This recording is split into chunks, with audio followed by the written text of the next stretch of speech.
Romero Say10 is a rising artist who burst onto the streaming scene in 2018. And he's here with us today. How are you doing? I'm all right, just hanging in there and learning to Yeah, manage better. absolutely. So, first of all, how would you describe the kind of style of your music? I'm creative Yeah. and I say stress. Mm. It's hard to explain Mm. because I have a lot of different styles that come to mind and I don't just stick to one genre, Yeah. like emo, therapeutic, and things of that nature. Yeah. I guess it's good to explore a bit and not restrict yourself to just one genre, because otherwise it's just a bit repetitive, I suppose. Yes, sir. Yeah. And lyrically, do you feel that you have particular things that you like to write about a lot? Um, Pain. Hmm. But if you ask any artist, I'm pretty sure they'll say the same. Yeah. And do you have any current releases as well that you think are exciting? I have a song called Nothing from my new project from Everyday Soldiers. It's Hmm. a collaborative EP where it's full of features. Ah, yeah. And what kind of style of song is that then? It's like a alternative hip hop. Yeah, nice.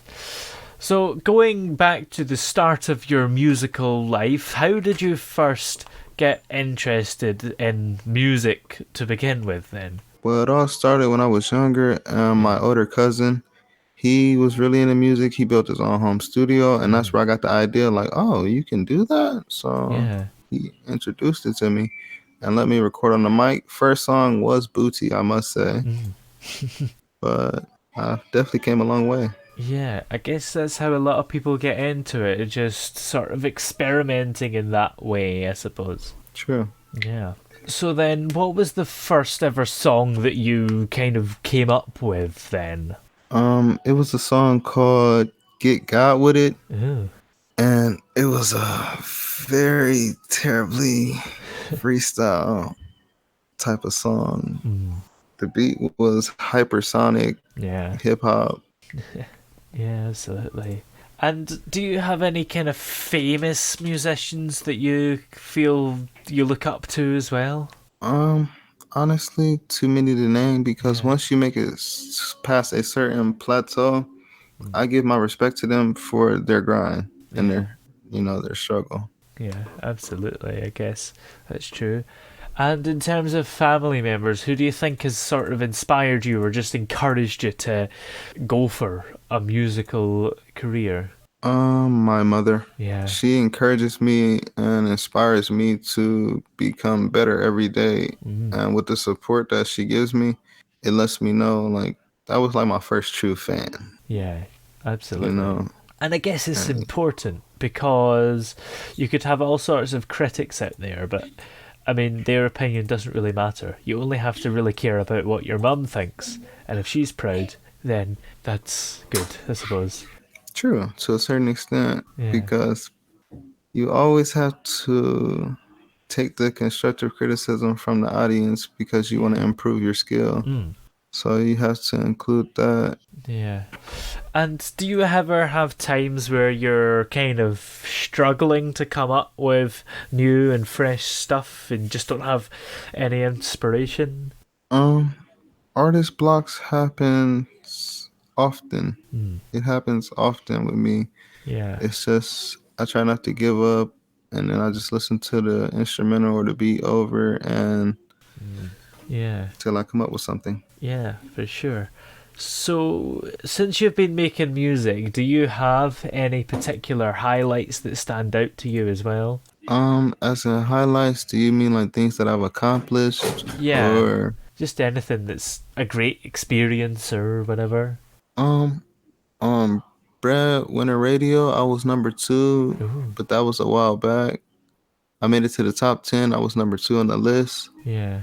and I say now that I'm getting different articles writing about me, this is something that's helping me understand that there is an audience out there for my type of music. Mm, yeah, absolutely. And what do you think your writing process is like? Do you do stuff to sort of get you in that mindset?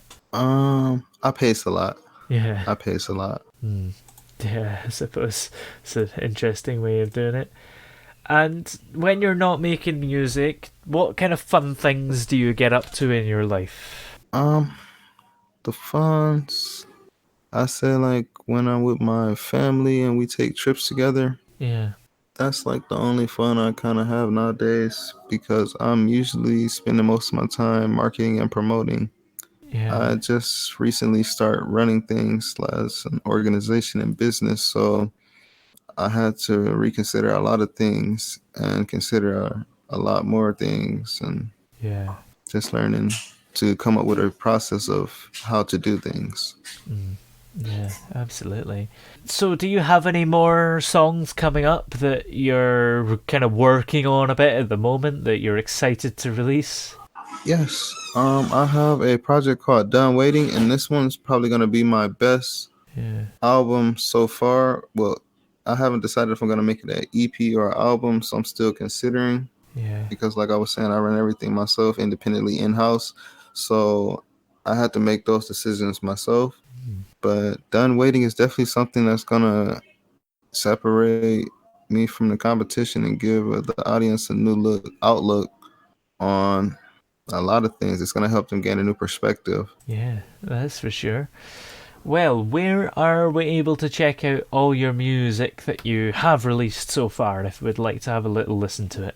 I'm on all streaming platforms: Yeah, YouTube, Spotify, SoundCloud, Apple Music, iTunes, Tidal. Take your pick. yeah, absolutely. And are you on any kind of social media as well for us to keep up with everything you're doing? Yes, Snapchat and Instagram. I don't really use Twitter often, but I do use Facebook. Yeah. Well, thank you very much for joining us on the show today. It's been great having you here. Thank you for having me.